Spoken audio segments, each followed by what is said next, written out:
The 9th of February 2016, and West Indies cricket is at war with itself.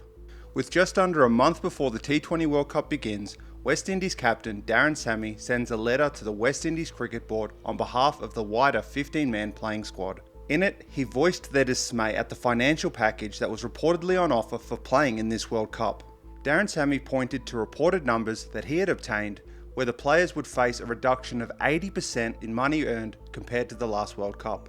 As 14 of the 15 men that were in this squad weren't a part of the Players Association, he wanted to renegotiate and bring back the old arrangement. The response from the West Indies Players Association was unequivocal. Not only did they call Sammy's figures incorrect, but that compared to the last T20 World Cup, the money that the players would receive would be significantly higher. Regardless of if players were a part of the Players Association or not, the association still negotiates on behalf of all West Indies cricketers in discussions with the West Indies Cricket Board. The deadline for signed contracts for the World Cup remained the same. The players had a week to sign, there was no room for renegotiation. A few days later, Darren Sammy and the majority of the side begrudgingly signed their contracts. With the days counting down to their first game against England, the relationship between the West Indies administrators and the cricket players themselves had reached a new low. With this in mind, what the cricket world was about to witness over the next couple of months would be nothing short of spectacular. Governance and contracts, two very boring but very important words that have hung over West Indies cricket for years, and unfortunately, the start of 2016 was no different. As the world rang in the new year, CARICOM, a Caribbean intergovernment organisation focused on economic policy, released a review into how West Indies cricket was being governed by their board amid the debacle of the 2014 Windies tour to India, where they pulled out mid-tour and faced significant repercussions and financial penalties from the BCCI. Its conclusions were scathing. It branded the governance structure as antiquated and obsolete, with the significant lack of inherent transparency and accountability, calling for the entire board to be dissolved and for all members to resign, as the entire structure is to be rebuilt from scratch. Perhaps expectedly, Dave Cameron, the president of the West Indies Cricket Board, was quick to reject the recommendations of the report and take aim at the credibility of the report itself, stating that the report failed to interview key members of the overall structure and therefore the findings weren't supported by facts. While efforts were made to minimise the findings of the review and ensure that the status quo at the WICB was maintained, what couldn't be minimised was the poor form of the West Indies team on the cricket pitch. The Windies spent the new year in Australia, where they were being comprehensively beaten in a test series. The first test losing by an innings and 212 runs. In the first innings, Adam Voges and Shaun Marsh combined for a 449-run partnership. The second test they lost by 177 runs, with 4 of Australia's top 5 scoring centuries in their first innings. Test match 100 number 4 for Adam Voges. One could try and point out that tests and ODI performances aren't a real representation of T20 performances, but it's hard to look at T20 internationals when, from the start of 2015 up to March 2016, the West Indies only played 5 of them. The governance structures of the WICB had made the fixtures that the team were now playing. Got him! He's on a hat-trick at the G! That other boring word we raised earlier, contracts, now comes into the picture. Contracts create stability for both parties involved.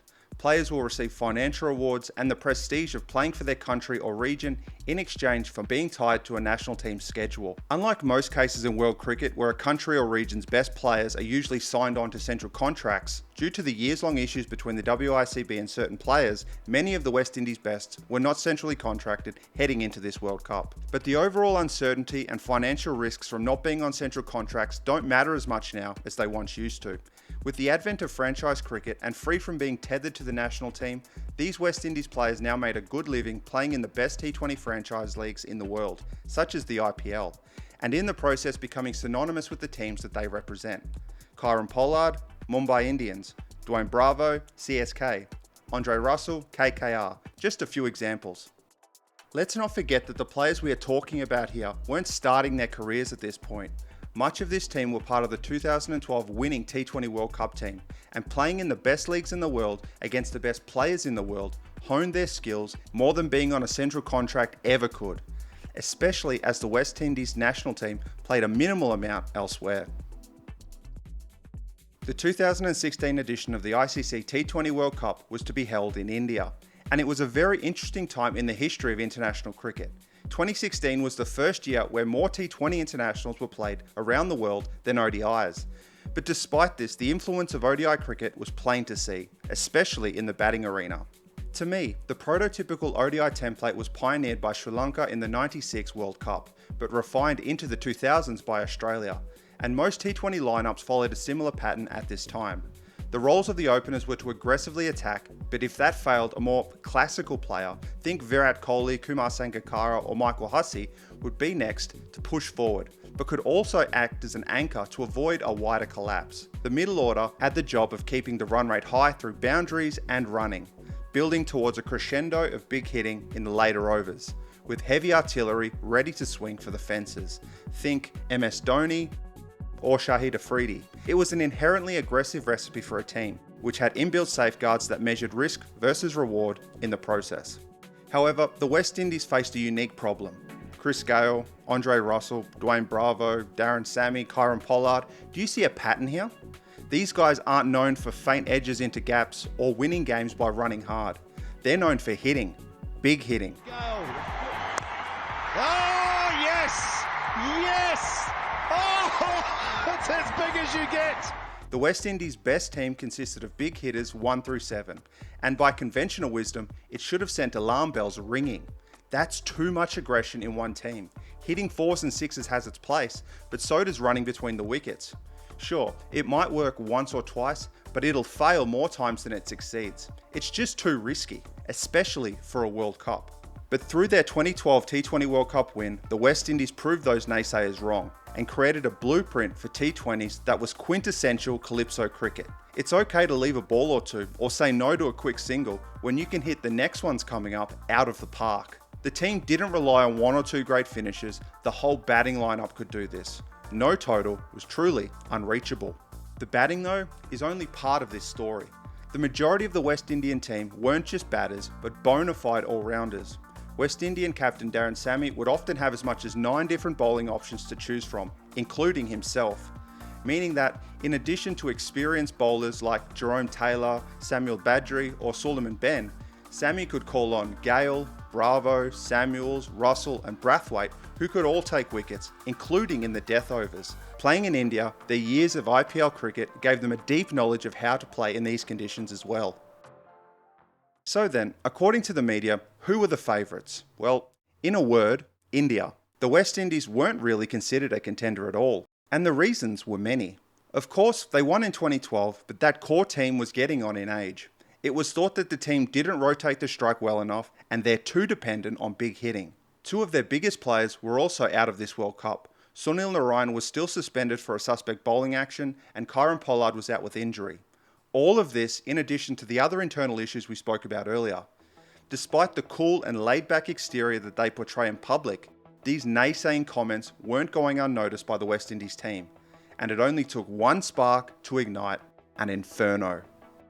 Mark Nicholas, longtime cricketer, writer, commentator and now administrator, was writing a column on the World Cup for ESPN Cricinfo. The column's main crux was that if any team wanted to win the World Cup, basically, they had to beat MS Dhoni. As the article concluded, he added a few lines about other teams in the World Cup, assumingly to round out the piece. Quote, Sri Lanka, Pakistan and Bangladesh are short of class, but will cope okay with the conditions. West Indies are short of brains, but have IPL history in their ranks. New Zealand are worth a look, for they have a savvy bunch of scrappers and some mighty hitting power to boot. Wait a minute. The West Indies are short of brains? The more times you read it, the more you can understand why that line, no matter how throwaway and ill-considered it was, would be found offensive to the Windies players. Darren Sammy was quick to voice his anger and displeasure at this comment. What began as a rebuttal to Mark Nicholas would turn into an impassioned speech on West Indies cricket as a whole. Quote, how could you describe people with no brains? Even animals have brains. We're not an object, and for me, that comment really set us off. For somebody who I respect and have a good rapport with generally, to describe our team, who 2 years ago were world champions, as guys with no brains, that's really out of order. This passion, these emotions, this anger, what these people have been saying, this has always been there from the inception of the tournament. I don't know if you've heard the coach say it. The players have said it. It feels like it's us against everybody else. We're always David. David is a winner. Look, even now, I still don't think people give us a chance. Goliath was big and strong, but David defeated him with a sling and one shot. We always see ourselves as David. We will play like David, be smart about it, believe in ourselves and in each other.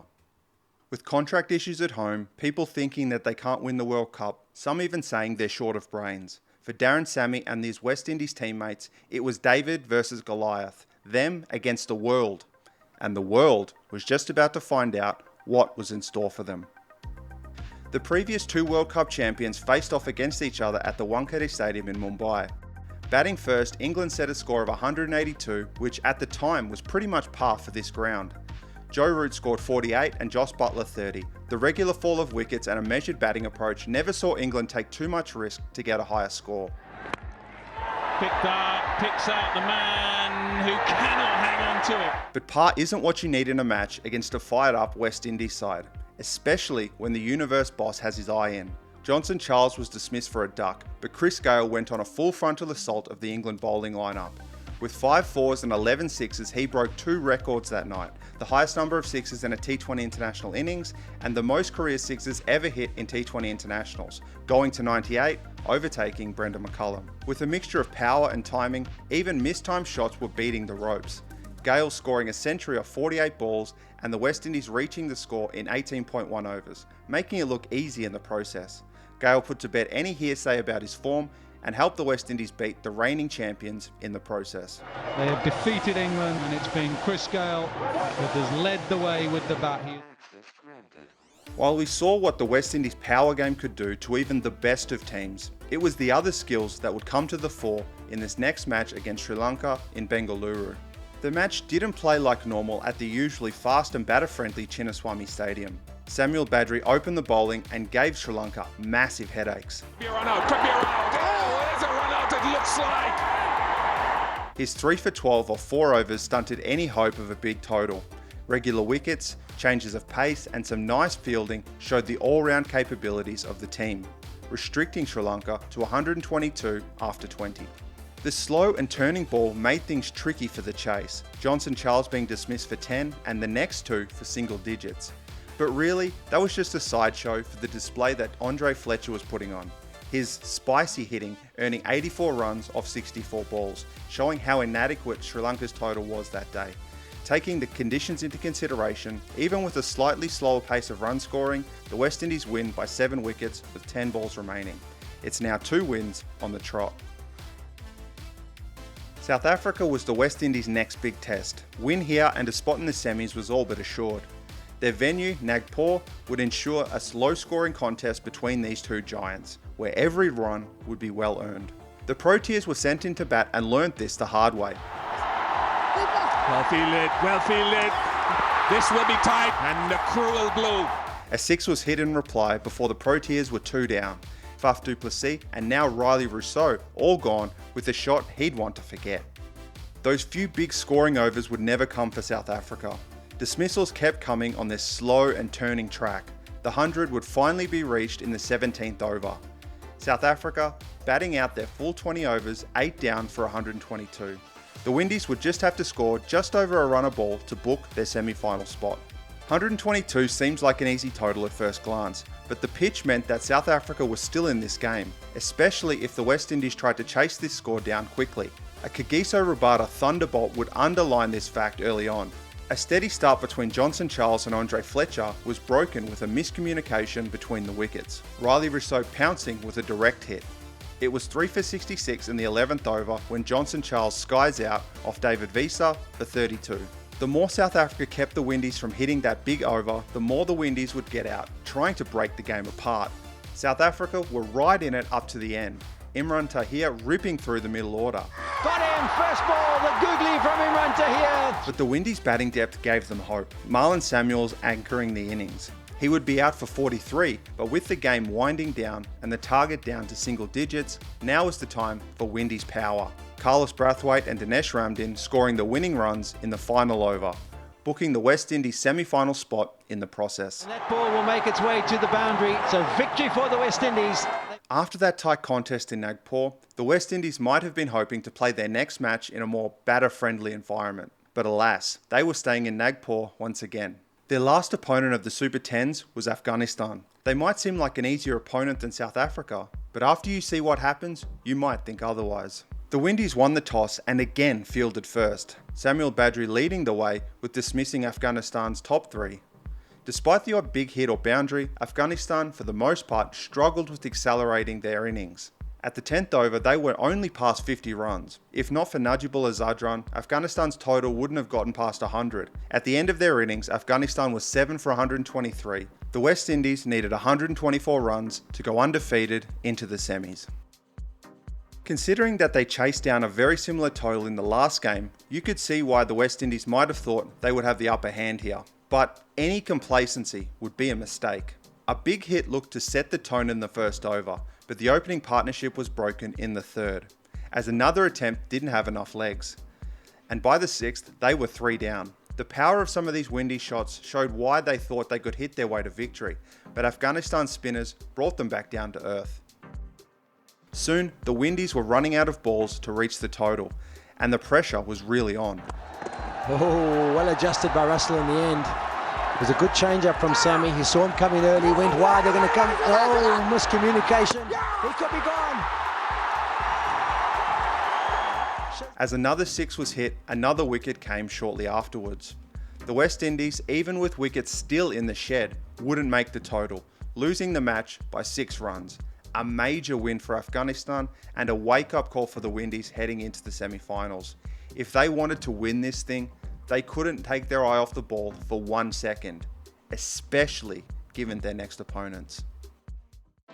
The host country and the bookies' early favourite for the World Cup were up next for the Windies. India had reached the semi-finals with an identical win-loss record. However, they were on a 3-match winning streak, defeating Australia in their previous game. The West Indies fielded first, and the big objective from the start was to stop them getting away quickly, something they couldn't do. By the end of the 6th, 55 runs were on the board. It was that man again, Samuel Badri, to get the breakthrough. Virat Kohli was next to bat, and in my eyes, this would become one of those trademark Virat Kohli innings. He almost got out in the first few balls he faced, but Virat begins to piece together an innings amongst some very tight bowling. But with Ajinkya Rahane, they keep India only 1 down. And what it does is that when Rahane is dismissed, the innings is set up for acceleration. Kohli gets to 50 to the adoration of the crowd and then pushes India towards 200. At the end of 20, with only 2 down, India set 193 runs to win. It'll just be the one. And it is a total of 192 for 2 India. Outstanding work. There was a view that getting Gale out early, and maybe Samuels as well, would really set a cat amongst the pigeons in this chase. Well, in the second over, Gale was gone, bowled by Bumrah, and then Marlon Samuel shortly afterwards. 2 for 19, 3 overs, already bowled. India could have started their walk to a potential victory if only something completely unexpected didn't happen. You know that old adage, catches win matches? Well, that's true, but something else has to happen first. In the next over, Ravi Ashwin gets Lendl Simmons to edge to Bumrah on the offside. It's 3 down. Or is it? Ashwin oversteps the line for a no ball. The run rate now heading upwards, and given the lifeline, the batters start swinging harder. The West Indies' philosophy of swing first was bearing fruit. Of all people, Virat Kohli comes on and gets Charles out for 52. India needed some more of this as Simmons brings up his half century. The hits keep coming until... Full toss, gone! Wait, it couldn't happen again, right? Oh, another no ball. Lendl Simmons gets another lifeline, and look what he does with it. Free hit. Oh, no. The groans of the commentators reflecting the feelings of India's fans. That deficit between runs needed and balls faced was getting smaller and smaller with every big hit. This was what the Windies can do if given a chance. But if you think that that was the end of India's horror night in the field, look away now. A mistimed shot gives India a chance in the deep, which they take, but not without touching the boundary rope in the process. It was 6. In the final few overs, there were a lot of dot balls, but through their own supreme confidence, the West Indies knew they could more than make up for it with their power. 20 was needed off the last 2. It was this big hitting that got them home in the end. Dre Russ hitting a 6 to book the West Indies' place in the final of the 2016 World Cup. Oh, game over! Game over! Andre Russell has launched it into the stands.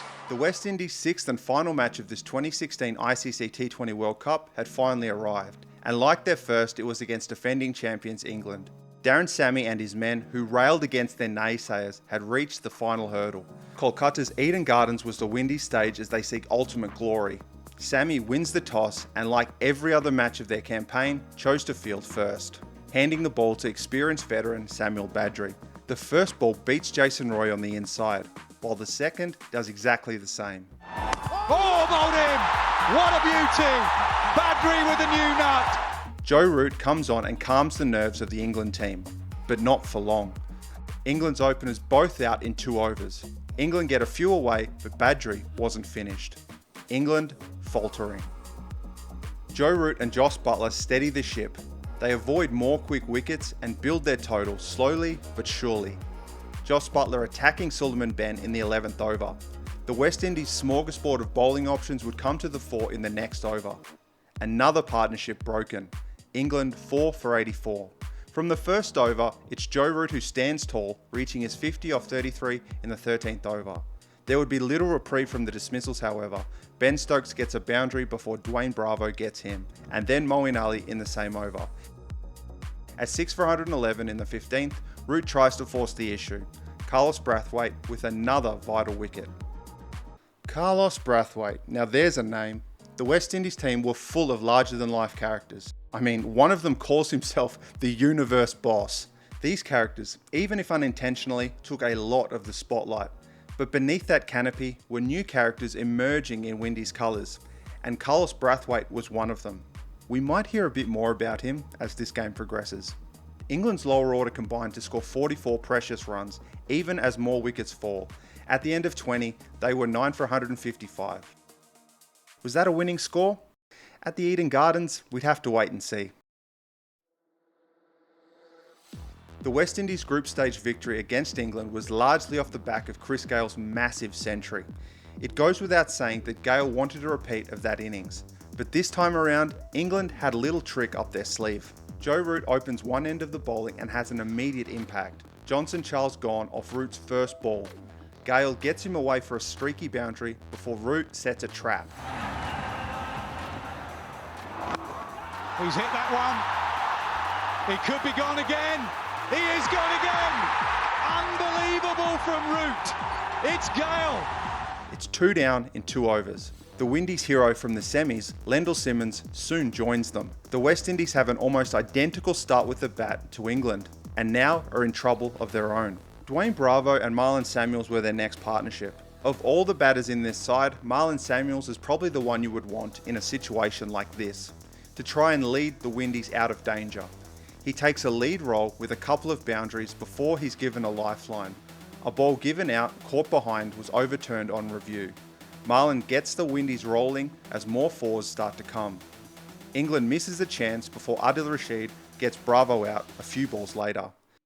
Samuels smashes Plunkett for back-to-back sixes to take the Windies past 100. His head flat for 6. Is that the over that turns it to the West Indies? The Windies need 52 off 30. That's just over 10 and over, and with heavy hitters like they have, it can be chased very quickly. What they don't need is more wickets. Andre Russell out for 1. Captain Darren Sammy out for 2. A finals-worthy performance by David Willey wrenches the impetus of this game back for England. The West Indies need 45 off 24 after 16. Samuels is met in the middle with Carlos Brathwaite.